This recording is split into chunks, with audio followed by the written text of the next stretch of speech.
Hi చిన్నారి పిల్లలు, మీకోసం మీ ఫ్రెండ్ మళ్ళీ ఇంకొక కథతో పొడుపు కథతో మీ ముందుకు వచ్చేసింది.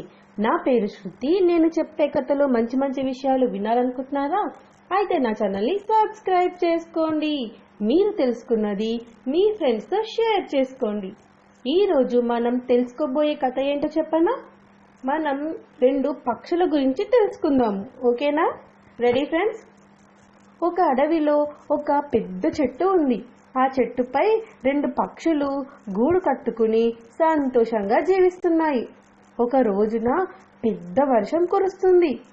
వర్షంతో పాటుగా గాలి కూడా చాలా వేగంగా వీస్తుంది.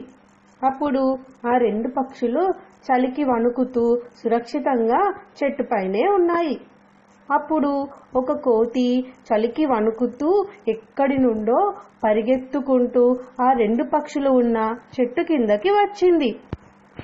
అది చూసిన 2 పక్షుల్లో ఒకటి ఇలా అంది, పాపం ఆ కోతిని చూడు ఎలా వణుకుతుందో, దానికి మనం ఏదైనా సహాయం చేద్దామా అంది. అప్పుడు రెండో పక్షి ఏమందో తెలుసా? మనమే చిన్న పక్షులం, అంత పెద్ద కోతికి మనం ఏం సహాయం చేస్తాం అంది.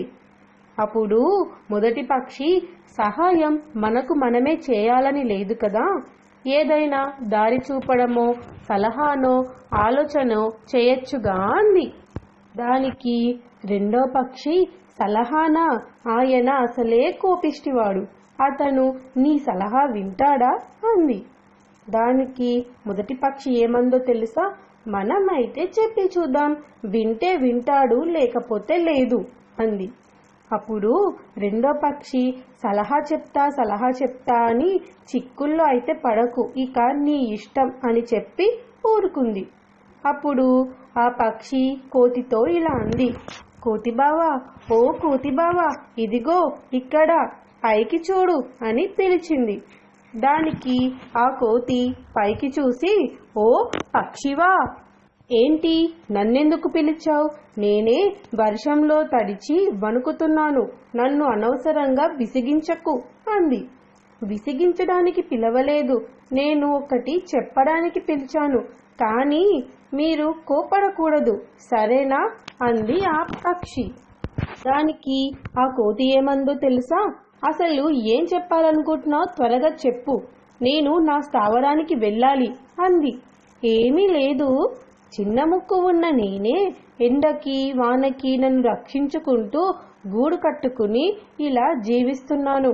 కానీ మనిషిలాగా 2 చేతులు కాళ్ళు ఉన్న మీరు ఒక నివాసం ఏర్పరచుకోకుండా ఇలా ఎండకి ఎండుతూ వానకి తడుస్తూ ఉన్నారేం అంది.